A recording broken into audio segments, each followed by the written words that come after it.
Well, big news in the world of sports.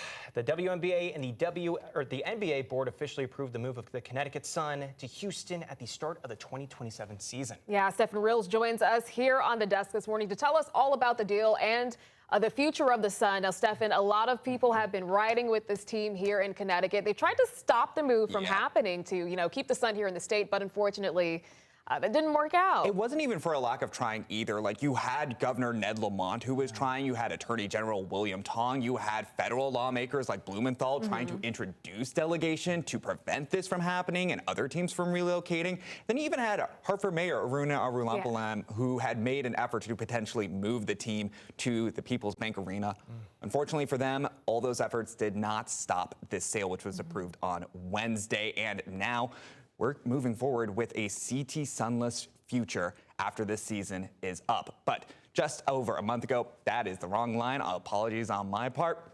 There we go. This is the beauty of live TV sometimes. But the deal overall was around $300 million, according to the Associated Press. That, like I said, was approved Wednesday by the Board of Governors. The Sun will stay in Connecticut for the rest of the season, like we were saying. Most of the games will still happen at the Mohegan Sun Arena. The last game there will be on September 24th against the Toronto Tempo. Two will be in Hartford at People's Bank Arena, one on May 30th, the other on July 2nd. And you will also have a game take place at TD Garden on August 18th. Fun fact about that one, they've actually sold that arena out for the past 2 years. And after the deal was reached, Connecticut Sun President Jen Rizaldi said in part, quote, "We're grateful for the passion and support that made us a cornerstone team in the WNBA. While the league continues to grow and evolve, our commitment is to honor this legacy and finishing this final season together with the pride," end quote. According to the AP, though, this move is set to move to Texas and revive, actually, the Houston Comets, which was the WNBA team down there from 1997 until 2008. They folded that year, but it had a very big dynasty down there because they also won the first 4 championships for the WNBA. Oh. So, there is attention down there and a lot of demand for women's sports as well. Unfortunately, it came at the cost of Connecticut. Yeah. For any teams, when your team's leaving, I mean, the fans, that they want to see them as much as they can. Yeah. So that's cool that, even at TD Garden. Yeah, we were just talking about that. Yeah. And it's not even just the game. It's like this huge event that they actually have. Again, that's happening August 18th. And they are going to be facing off against the Los Angeles Sparks. There we go. I have my notes right here, so I should understand. Make sure you said the right team. Yeah, exactly. Yeah. I want to make sure that I pay respect to these teams. But just to put it into context of how big that can be, they have over 19,000 fans that can actually fit into TD Garden. Yeah. A lot of them expected to take part in this block party that happens before the game. They have all these events, food. It's really just a good time that happens down there, too. Yeah. So a lot of the good times surrounding the team, of course, happened at the Mohegan Sun Arena.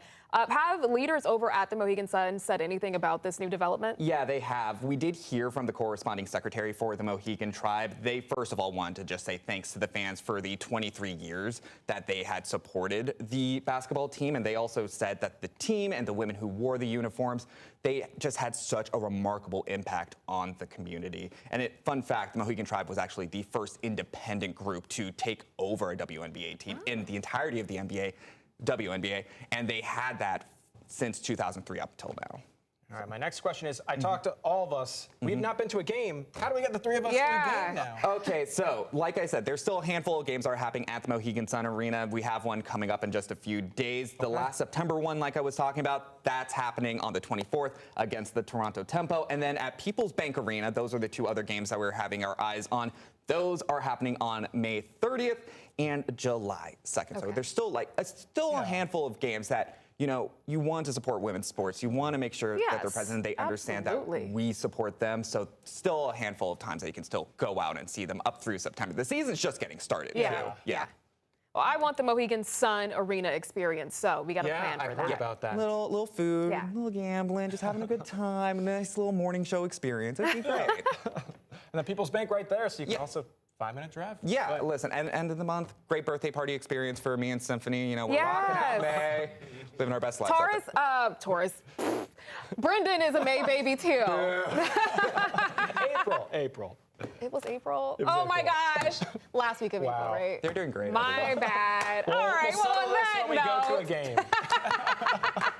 One more thing I just want to say, though, before we wrap this up, is we're keeping an eye out on the Houston Rockets owner, Tilman Fertitta. He was the one who actually bought the Connecticut Sun. They're going to be potentially becoming the Houston Comets, like we were talking about before. We hadn't heard anything from him yet. He was in Italy earlier this week. So we are keeping our eye out for a press conference that's going to be happening later today. We have our sister station down in Houston. We're going to be keeping an eye out to hear more, but they did say they were going to be talking about the Comets today. So things to keep an eye on. We're going to see if they mention anything about Connecticut. So keep your eyes peeled. Sounds good. Thank you, Stefan. Yeah, thank you for joining Nice us. to have you Happy to be here.